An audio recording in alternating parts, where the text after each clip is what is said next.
Kira just dropped this 1 hour ago. The Ashes of Creation situation just went nuclear. I heard about this. Apparently, some messages were leaked from Steven, and oh my.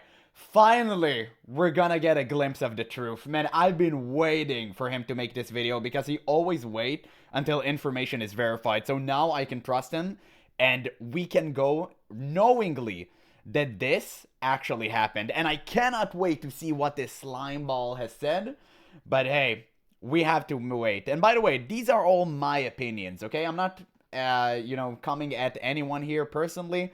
But I don't think that Steven the MLM guy is that genuine. Okay, that's just my honest opinion, and I'm allowed to think that. So yeah, with that in mind, let's see what the billionaire gamer had to say. What up, friendos? Welcome back, and it's the day, right? It's gonna be good. D-Day. It's the nukes have all been dropping, and there's going to be more nukes every day from now for probably weeks, because the Ashes of Creation situation is heating up, and there's a lot of stuff we can now talk about, as well as stuff that is come out in lawsuits and stuff that's going to be coming out in lawsuits. It's fucking nuts. So remember when I said this is the craziest story in video game history that I've ever seen? Well, you ain't seen nothing yet, because even all the crazy shit that's just been said... There's more? Come on, man. You know what? It's so funny.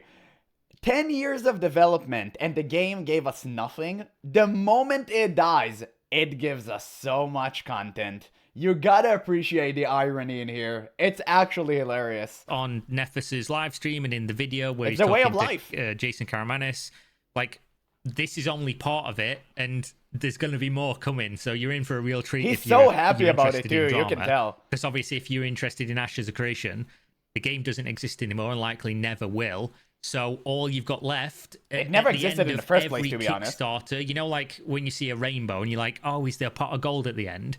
Well, for every Kickstarter MMO, at the end, there's just years worth of drama and fucking stuff to watch that has nothing to do with the actual video game and everything to do with questions like, did he steal money? Who did he steal money from? How much money did he steal? These are all questions that you get at the end of the fucking Kickstarter MMO rainbow. So basically, the news here from Nefus's channel is that Jason Karamanis was involved in the initial funding as a creditor, I believe is the technical term, for Ashes of Creation all the way back in like 2015, 2017, something like that, which obviously was at the very beginning of the inception of the game. And also at a time when Steven was telling people, oh, there's nobody, it's just me. You know, I'm the only person, nobody owns, there's no board, there's no corporate overlords or whatever. So he lied from the very start? What? He actually lied from the very beginning, if that's true. That's actually crazy, because he said it was fully funded and he was the one responsible for all of it, but he had secret investors. Then what the hell? Dude, this is so shady. Oh my god, I knew it, man. I knew it. Guys, I said it. Like, I said it and nobody believed me. I told you Steven was a slime ball. Everyone thought he was the next Messiah. It's so crazy. Like, I understand to some degree why would you think that, because he's a hardcore MMO gamer and he would never disappoint us. But at some point, you need to look at what's actually in front of you. And whenever I saw development were being stopped to a halt, I knew something was off. And they weren't transparent. Clearly, they all used certain type of language that we already kind of know from, Blizzard, that really just says, hey, we're obfuscating a lot of stuff, and the things that you are currently seeing is what we want you to see. It was just a screen, it was a theatrics, it was all a facade, and I saw that coming. It was so, oh my god, I can't believe he actually lied from the beginning, though. That actually caught me by surprise. I did not expect that at all, I have to admit. Which is a thing that continued to be said for years and years to come. But we know, obviously, from Jason's lawsuit a year or so ago, whenever it was. A year ago? Jason was involved in the company from the beginning. And then, obviously, these text messages prove this. Now, about a week or so ago, I don't remember what the exact date was. I can check my emails. Jason Karamanis sent, it was 10 days ago on February 4th. He sent an email out, I assume, to a bunch of content creators, basically saying, here's my number, I've watched your video, contact me if you want to speak to me. And I didn't call him for a very simple reason, and I told him this same thing. I basically said, thanks. I don't have a US number. I'm based overseas, and it's a fairly distant time zone to the West Coast, which makes it difficult, which it does.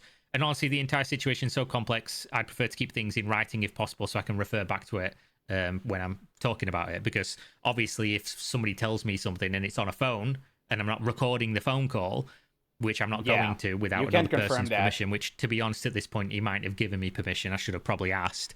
But if somebody tells me something, I put it into the public and it turns out to be untrue, and I say, oh, yeah, but this guy told me, and I don't have evidence of that. You lose credibility. That can fuck me. He's right about that. You lose a lot of credibility because now the only receipt you have is trust me, dude.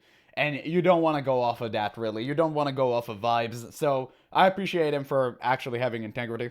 So obviously just not something I'm going to do. But obviously Nefus did do this. He got in contact with him. He sent him a bunch of text messages. And the text messages are fucking cringe. I'm just going to throw that one out there. Go watch it if you want. It's a 1 hour, 20-minute long video. And the text messages are cringe. It's embarrassing. And It's embarrassing. Wait, investor claims Steven and his husband embezzled millions to fund party life. Oh my god. Oh, no way. If they actually siphoned funds from the company to just live lavish lifestyles, that's gonna be super cringe, man.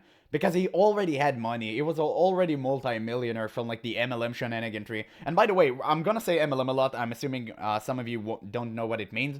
Basically, MLM is multi-level marketing, also known as a pyramid scheme. Commonly refers to. So now that you know that, he had a lot of money from that. He had giant ass mansions and all that stuff. I heard he has a lot of real estate. And yeah, I mean, why would you even make Intrepid Studios and the whole Ashes scam just to like get more money? I think at this point it's a power trip. I honestly think it's all about that. Because clearly you saw his response to criticism. And I always said this about Steven.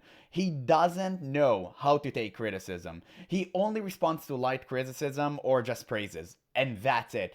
Everyone who critically was against Ashes of Creation, someone like myself, or someone even that went lighter than I did, he never responded. He never cared. He never answered any of the questions that we had, and now we know why. I mean, it was so weird. It's like, and also I heard he's literally still managing the Discord server, which just goes to show that it's top tier psychotic behavior to go back to the scene of the crime. Why would you do this? Especially if you're legally involved in some problems. Why would you ever stay on the Discord server?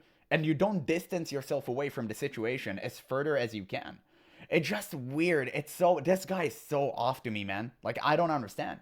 Because when I think of how high net worth individuals interact with each other and like business deals and millions of dollars exchanging hands and things like that. We're too poor to understand. Think of somebody in a nice That's suit, what Kira's saying. Tailored suit, eating a perfectly cooked medium rare Wagyu steak, a tomahawk or something wildly expensive like that in a great restaurant. Maybe they've got imported Cuban cigar. It's illegal. Ooh. Who cares? They're rich. Maybe they've got a nice glass of expensive old cognac. Maybe Guys, I bet unrelated, but he said it first, so I kind of want to respond about that. I was in Japan just a few months ago, and I ate my first ever Kobe beef. Now, don't get me wrong, this was the best piece of meat I've ever eaten in my entire life. I've never consumed anything better.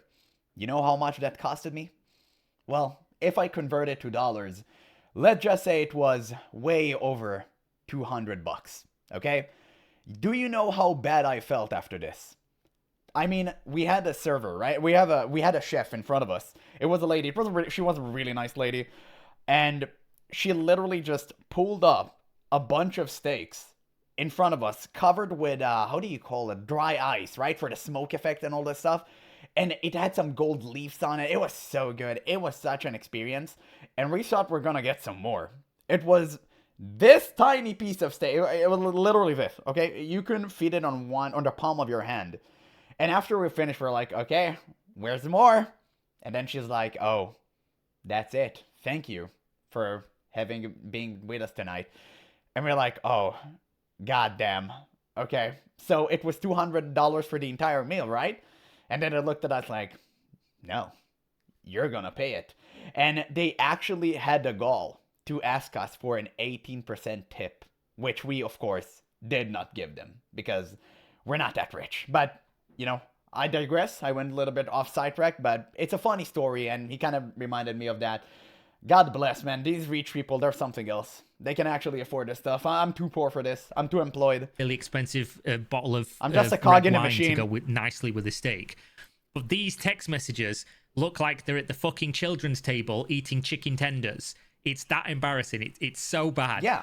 Because being rich doesn't necessarily mean that you act like an adult. I known and a lot of rich people during my 27 years of living. Okay, because I obviously like met throughout school, throughout it, because I was in a public school. Obviously, now I wasn't part of the rich kids, but they were rich kids with poor kids with middle-aged kids. Like we were all together. So I've seen them and I've seen their parents, and now I can go back and reflect on their behavior, and I realize how dumb they were. And don't get me wrong, some of the rich people were the nicest ones I've ever met in my life, and also super smart, but some of them were giga dumb. So, being rich doesn't necessarily mean that you're smart. Wealth doesn't equal brain power. Okay? You need to understand that. Especially if you come from a well established family, and I think Steven had come from that, right? Like his parents are rich, if I remember correctly. They're filthy rich. So it's like entire family business. And if you were born into wealth, you definitely would most likely would come out stupid because you have no idea what the real life is actually all about. And I guess that's what happened here. So it's incredibly cringe, but obviously there's a bunch of info in here with conversations between Jason and Stephen going all the way back to 2015, all the way to, I believe, 2021 is where things end off. And the funny thing is that it goes from really nice and pleasant to each other. You know, there's a bunch of hype, there's a bunch of happiness, you know, things are going great. And then it gets honeymoon bad, phase. and then it gets good, and then it gets really bad, and then it gets good, then it gets really, really bad. And then by the end of it, in like 2021, they're like, it's the Sawtooth real chart. And then obviously the text messages end, and the story ends there from up until when he gets on the live stream with Nefes again and talks about some stuff going forward. But he's not directly involved with the stuff going forward because he wasn't on the board. He was just an investor by that point, whereas the board is multiple other people, not Jason. So he was kind of in the dark. But the text ends at like the texts between Jason and Steven end here. And then obviously their relationship sours again later because he then, as we know, later sues Intrepid and relationships break down completely and fucking the company implodes within a year or so of that lawsuit. I can't remember specifically when that was filed, but it's not super far away time-wise. Interesting. But then he went on live stream with Nefes. Were we made aware of this lawsuit?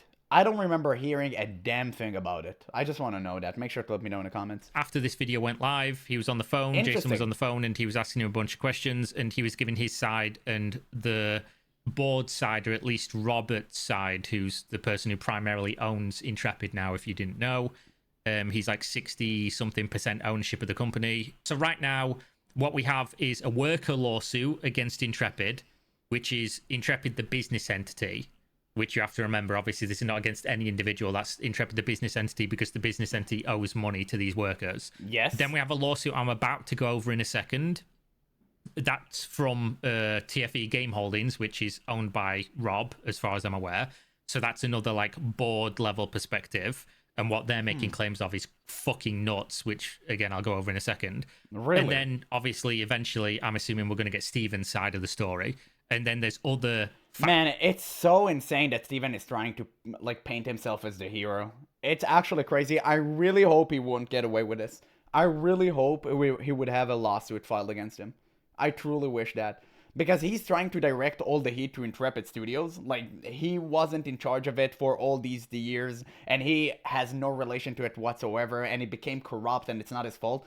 I really hope that the government or court or whoever the hell, like, subpoenas him, please make sure you check all the details. Make sure you go into every single text message he ever sent, and I really want to see this man being prosecuted. He deserved that. He earned that. It was clearly a scam or even mismanaged. You took so many people's money, you deserved your comeuppance. In my opinion, I think he deserved that. I really hope the court of law would take care of him because he earned that right. He earned that rightfully.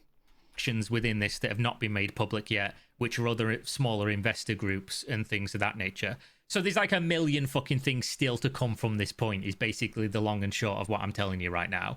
And those million things are going to come up, and they are pretty much all going to be legal filings. So they're going to be incredibly dry to go over. And this is the first incredibly dry one to go over, which is the TFE Game Holdings LLC, Delaware Limited Liability Company versus Stephen Sharif and John Moore. Now, I don't know why they're listed as Nevada residents. I don't know why this is filed in Nevada state court and not California or federal court. Yeah. I'm not a lawyer, so you're going to have to, like, just figure this one out on your own, I guess. It doesn't make a ton of sense to me, and usually jurisdiction issues of why are we in this venue are, like, a number one reason why cases get thrown out. But I imagine since these people are rich and are very involved in litigation, as in these people have been sued, like everyone involved in this has been sued multiple times by multiple people. I imagine they know, so they know what they're take doing. that for what you will. But the claims being made in here... Man, watching legal battles with rich people should be like a TV show or something. Guys, you're Americans. What do you think? Would you watch that show? I think you would. That sounds kind of interesting. Are fucking crazy. Now, I do have to give the caveat that this is people saying, from my perspective, these people did this thing. There is no evidence in this entire document. Like, you can read this the whole time. There isn't a single text message, email, financial statement, nothing. It's literally just saying, we think these people did these things, but we provide absolutely zero evidence. There's no dates in here of exactly when things happened. The only thing is, like, some specific numbers. But the big claims that they're making is basically Stephen Sharif and John Moore embezzled money from the company. And they're not saying they embezzled small amounts of money. They're saying they embezzled tens of millions of dollars. Which is a fucking crazy claim to make, and especially one where there's currently... It feels like you really need receipts for that. That's a very humongous claim. You really need receipts for that. I think just going off and saying, oh, I've seen this, I've seen that, and basically based on that, I think that X happened. Like, no, that's not good enough. I don't think it would hold waters. No. When you go through a lawsuit, usually, the issue is that the filing... and then the evidence that follows on and exhibits that usually come with the filing. Yeah, exactly. There's no guarantee everything's been uploaded, anything's been provided initially, or that you're going to see those things for weeks or usually months, especially state court, because state court is just absolutely rammed. This can be fucking ages before anything happens to it. Absolutely. But the only exhibits they showed with the... And the fact that it takes ages is because basically what wealthy people usually do is whenever they're fighting an uphill battle, they will go for attrition. They would try to win the attrition war because the people don't have the funds to keep holding on, like court prices and all that stuff. They can't afford that. So what rich people would do, they would just tire them out. And that's it. And they will reach a settlement. That's usually what happens. And maybe that's what they're trying to do here. But the good thing is, other people who are suing Steven are also filthy rich. And I don't think they're going to let him off the hook that easily. So that's the only hope. I think the people lawsuit against Steven and Intrepid Studios is more of a... what's the word I'm looking for? Just to, like, basically show that, hey, we did it. It basically just it. It's like representational lawsuit, just to like, hey, we're here, this what happened to us, like, here are our pleas. But that's pretty much it. I don't think it would amount to anything. I hope I'm wrong about that, but that's what I think. He's with this filing is listed here, and it's not in this PDF, it's in another, but trust me, it's not even worth looking at. There's nothing in there. Exhibit 1, 2, and 3, and it's just a list of tech platforms that they don't have access to, which is one of the claims. One of the claims is Stephen resigned from the company and he has all of this login information for all of these tech platforms that we need so that we can continue operation of the company. And by continue operation of the company, I mean close the company, which is what they're doing. It's what the plan always was. And that's one of the things they're suing him for. Then they list that there's a bunch of bank accounts and third-party vendors that they don't have like invoices for, records for, access to these credit cards and banks, and they're suing him for breach of fiduciary responsibility for not handing that stuff over.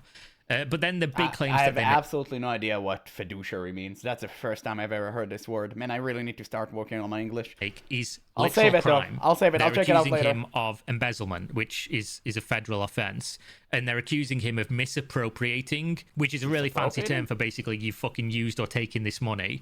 They're accusing him being Stephen, and of course John as well, of misappropriating $17.4 million. Wow. Which, if true, is a fucking crazy sum of money.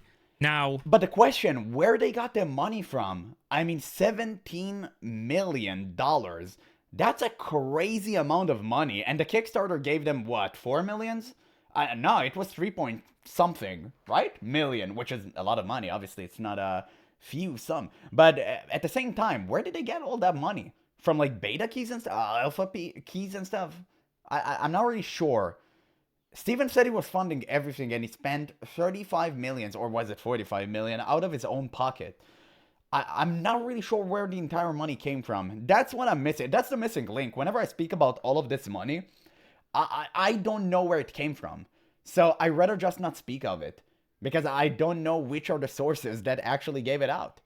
So it's really difficult for me to assess the entire situation and know if this is truly like Steven's fault, even though it's his fault, obviously. But I want to know to which degree he's to blame.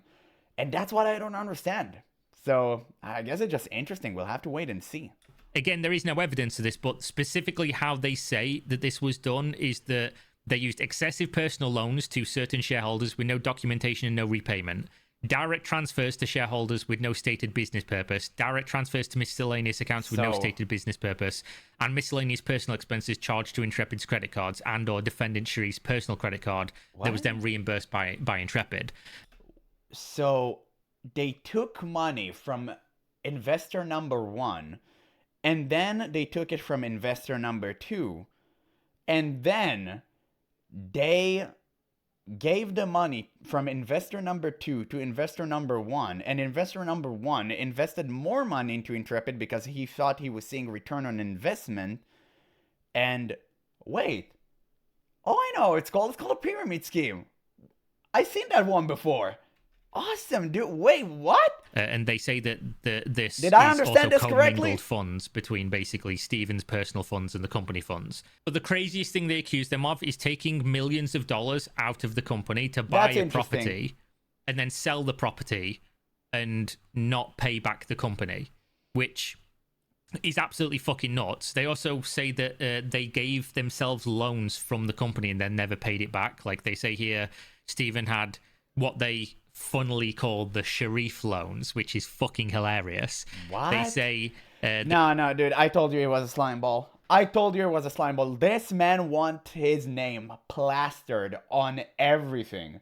This is so cringe behavior, man. That's why you don't give toddlers too much money. Okay? That's how they act. That's how they behave. And it's so frustrating because I know this guy has ruined the lives of so many developers at Intrepid Studios that weren't in on it. And it's just so cringe to watch. Not only they lost their jobs, but also they lost their faith in every single video game out there, probably. And the market is so saturated with developers, they're probably never going to find a job because the amount of people who actually want to work in the video game industry way outnumbers the actual positions opened. So it's so frustrating. They would never find a job again in the industry, probably. It just sucks, man. Like, everything just sucks. Seeing all of these lives ruined over a man baby that just want to play God with his money. Like, throwing coins around like he was someone important. God, dude, it's so cringe to watch. But that's just real life, man. It sucks. Sharif loans, $362,524.15, and then the Moore loans, $6.68 million. And there's actually a really funny element of this where they say this. The Sharif transfers were received and enjoyed by the defendant Sharif. And it's like, they're talking about $4.8 million. Yeah, if I transferred myself $4.8 million, I'd enjoy it as well. As I'm sure you guys would. But obviously, there's crazy claims in here. Like, this is the one. To date, Sharif failed to dispute the total amount of money owed for the Sharif transfers. And there's a okay, if you want like the actual analysis and not just lol, it's funny that they're saying Sharif transfers. When somebody in a lawsuit says upon information and belief, that might as well say I think. Yeah, right. yeah. So they're not even saying we have evidence of this. They're just saying, oh, I think you this can happened. remove this entire line. But they've provided no evidence, and they're not even using language that says that they know. They just say, oh, we think this happened, or we're suspicious that this happened, might be more accurate.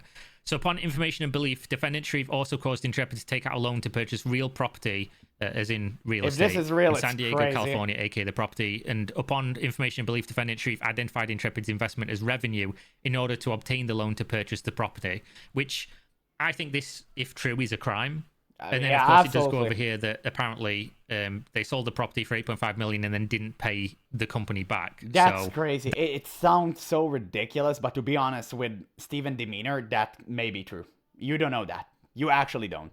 But I'm not gonna say anything. Obviously, it's all just like beliefs and stuff. So unless nothing is concrete, I don't want to say anything. That would be saying, oh, he pocketed $8.5 million. Like, oh, I'm taking a loan out the company to buy this thing, and then I'm selling the thing, and I'm keeping the money. That's a crime. If true, absolutely nuts. And obviously, there is an amendment of the timeline here in terms of what the public believed due to what the employees at the time believed. So, what employees believed and what the public was talking about is that Steven Sharif resigned from the studio on like the 28th or whatever, because you remember the timeline was like I've got something in my eye. I was downstairs cleaning, my cat's knocked like, hey, I had washing something in my eye just 1 minute ago, fucking everywhere. We're connected. But basically, the public narrative was like somewhere around the 28th. I can't remember if it was 26th, 27th, 28th. It's been too many dates in my brain. There was obviously a meeting. From the meeting, it was determined that there would be hundreds of people fired, like left down to 70 to 100 employees. And everyone else would be no PTO, no severance, they'd be gone, and they were going to hire more people overseas to try to make the game for cheaper, right? That's what people believed. In reality, Steven resigned on the 19th of January. He'd been gone from the company by the time this meeting even happened for like 10 days or something. Whoa! And this is in the filing. You can see here they're talking about the Steam funds here. So defendant Sharif received a notice from Steam Valve Commerce on January 18th, 2026 that provided Intrepid's secured creditor would be taking $3.5 million receivable, aka the Steam notice that the plaintiff was relying on to pay Intrepid's employees and creditors. What they mean by this is when Valve froze the Steam funds, Steven immediately dipped. Oh my god. What a roach. This is a top tier roach behavior. God tier roach behavior. What the hell? Are you kidding me? Man, Gabe and Aura scared this man so much he just vanished. Jesus, man. Yeah, he got aura farmed by Gabe Newell. Well, you know what? Anyone else would have. It was because the secured creditor, aka the bank, this is what happened. The bank contacted Valve and said, that's our money. So Valve said, okay, we're freezing the funds to determine whose money it is. Valve said, I don't care. After, according to this timeline, Steven resigned. Now, obviously, the timing of this is incredibly sketch, and something that's obviously going to come out in further lawsuits about exactly why it happened with this time frame, because there's just almost no info here other than the real date of resignation. But I can now talk about, obviously, what was the real plan and what the public didn't know, just because this date is now public. Okay. Intrepid was never going to exist after this point. Why? I think Jason even said this in the video, in the live stream when he was talking about it. The plan was to close Intrepid. So even if all this didn't happen, like even if the Valve money didn't go away, everything like that, Intrepid was going to be closed. Because they'd already made this new company. This TFE Game Holdings that's filing this lawsuit had already been created and was spun up specifically to fire everybody in Intrepid and then rehire 70 to 100 of the key staff into the new company where they'd... I don't know why you do this in terms of like a business decision. I'm sure it's something to do with debt or whatever. Oh, maybe they're trying to find a loophole and erase debt? Whoa, that is so interesting. Oh my god, guys, you okay? Now that TV show we spoke about earlier actually gets more interesting. Oh my god, that's something, man. I mean, rich people and legal battles, man, they always find a loophole. This is actually interesting. Why did I do that? I'm too poor to understand. I just go to the market and I cry because I can't pay for like basic stuff. But they were going to close Crazy. the Intrepid company down, move everything that was valuable, and rehire staff into this new company, TFE Games Holding, and then develop the game from there. So Intrepid was going away. It was just that obviously people didn't know this Yeah. until now. But either way, that's like all we get from the lawsuit. There's really nothing. The other And take into consideration that the higher ups who planned this entire ordeal did not care about anyone at the bottom. They did not care about the life of their developers, they couldn't care less about the investors, and they definitely didn't care about the Kickstarter backers. So take this into consideration whenever you see a millionaire baby boy trying to found the game, trying to create a game, sorry, you always take his words with a grain of salt. Make sure to do that in the future. Because you need to understand, and this is something I always said on this channel, rich people doesn't care about you. You need to understand that. I said this literally in the previous video about World of Warcraft. Whenever I said streamers don't care about you, I basically meant rich people don't care about you. If you are a viewer and you watch a streamer and you watch a content creator that you like and that you enjoy, never give them money. Never. Always remember that. Ad revenue is more than enough. Never sub, never donate, okay? Never, I don't know, be a member, whatever. I do not care. Don't give rich people money. Ever. Period. Okay? I hope I was very clear about that because this is something that I'm extremely worried about, and that's why I never gave any streamer money whatsoever. And I've been watching YouTube and Twitch back in the day a lot of the time. Now, obviously, I don't watch Twitch. I make content. But back in the day when I used to watch it, like never. Never. I never even put my credit card there. Because you don't need to give wealthy people more wealth. Okay? Save it for yourself. And I do not care if you're filthy rich. Don't give them a dime. A dime. A cent. A penny. Okay? Please. Heed to my words. This is actually important because they do not care about you. It's all about power fantasy and it's all about like the trip that someone actually finds you attractive enough to give you money. And obviously not attractive in the physical sense because the top streamers look like, well, you know what? And yeah, it's not that great. Anyway, don't give money to rich people and that's the end, okay? Ad revenue is more than enough.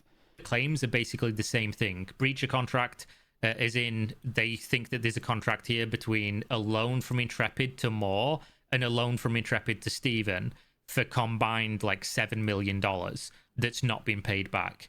But they don't provide the loans in here. There's no agreements in here to look at. There's literally nothing. The other claims for relief from unjust enrichment, claims for relief from unjust enrichment for John, and then just basically saying, oh, we also want an injunction and we also want money. We want legal fees for our attorneys and things like that. So as a lawsuit, it's actually kind of a boring one, even though some of the claims are fucking insane. Like, obviously, you embezzled tens of millions of dollars from the company. It's a crazy claim to make. It's just a shame that there is zero evidence in the entire filing. Yeah. And with it being state court, there could be zero evidence in this for fucking months. So right now, it's kind of a nothing burger. Obviously, the more juicy, interesting element is the text messages between Jason and Steven, as well as the fact that it seems like Jason's going to continue releasing things, which is weird. And you know why it's weird? Because you never see anyone do that. And the reason you never see anyone do that is because anytime you put stuff into the public, you harm your ability to sue people. Because they have all the things that you're presenting and they can prepare a defense for it already. So if you do sue somebody after you put all this stuff into the public, it's like a bad idea. It's typically why when you're getting sued. Absolutely. You're basically revealing your hand before you started a game. This is really bad, but maybe what he's trying to do here is fishing for more people who was interacting with Steven and got like fooled by him. So maybe that's what he's really trying to do here. It can be like just a tantrum, like he's throwing a tantrum 100%, but maybe he's trying to fish out more information from other people he haven't heard of. first thing a lawyer will tell you is to just shut the fuck up and don't talk about Absolutely. it. But 100%. since lawsuits are already flying, I would expect more within the coming days, because the way that these things go is people are sort of like holding their cards, like who's going to go first, you know, who's going to be involved. Are we gonna... I haven't rewatched this video. It literally just came out. You see, I just know how the legal battle works. I've seen it like multiple times in real life. I just know how it works. So it makes complete sense. To see the sides, which evidence is going to be presented. Can I file a lawsuit in this jurisdiction before they, like, you're going to see everything implode now, more so than you already saw an implosion of the fucking it's always entire a company cascading shitting effect. itself to death. But there is a reason I said this was going to be the biggest drama in gaming ever, because we've now seen some lawsuits with very little information, one side of the story from Jason, and now it's expected that everyone else's side is going to come out, because again, there isn't just two factions in this. There's not even just two factions in it on the face of it. You've obviously got the public, you've got the employees, you've got Steven and his side, you've got the board and their side. Right now, we've not even heard from 90% of the board. In fact, we've heard of no one from the board, other than the TFE Game Holdings, which is Rob. And Rob obviously was previously not known to exist, but since Jason's talked about Rob, I guess I can as well. And then Jason, who is an investor, who wasn't on the board, but there's also other investors, and they are in factions as well. So it's gonna be a crazy couple days and a crazy upcoming couple weeks. So obviously stay tuned, because it's not going to stop, guys. It's just going to be fucking nuts from here on out. We more want so that. than it already was. So jeez, that voice thanks for crack was watching. nasty. Hopefully you enjoyed, and see you in the next couple of days with more Ashes of Creation and what people are now lovingly referring to as the Steven Files. Ashes of Cremation, or I don't know, like something of something. There was a really funny meme about that. I forgot its name. It was kind of unfortunate. But regardless, insanely good video by Kiera once again. I'm going to leave a link in the description. You guys should watch it for yourself. Give him a like and a sub. Of course, he's such a fantastic content creator. I always love the fact that he actually gives you receipts. And he has so much integrity. Like, I love that. It feels lost today in the era of Twitter posts. It means it's right? Or Reddit threads. It means everything is, like, true. Yeah, it's nice to see him. It's a breath of fresh air. But to the matter at hand, I pretty much said all that I have to say about this. I already made a 15-minute video into, like, almost 40-minute long video. But for the love of God, please prosecute this man. Like, Steven is unhinged. In my opinion. Again, I'm gonna say in my opinion. I don't want to make it sound like I'm like chasing after him or anything like that. I just really hope he would have his comeuppance. This man clearly deserves to be sued. I think he engaged in a lot of malpractice, and I really hope that people can get what they deserve. Some severance, like something, right? Even a dollop of money, like that would have been nice. At least so they can have some respite, you know? The justice was done, but with these legal battles, you can't really know. The only problem Steven had, really, is the fact that other rich people are suing him. That's the real problem, because if it was only the people versus him, he would have won. Because rich people always have the advantage when it comes to, like, courts and lawsuit and all that stuff, because they can just tire you out. But the thing is, other rich people are suing him, so I really hope this would amount to something. And damn, I actually cannot wait to hear Steven's side. I really want to hear how he defends the entire shenaniganry that we just heard. And it's constantly being piled up, and more stuff are being revealed, right? Because so much has been piled up in the background, behind the scenes, that we didn't know about. And now everything comes to light. Slowly, but surely. So it's definitely going to be an interesting couple of weeks. We're still going to discuss about Ashes, and then it will just fade away. But for now, we're going to have our fill.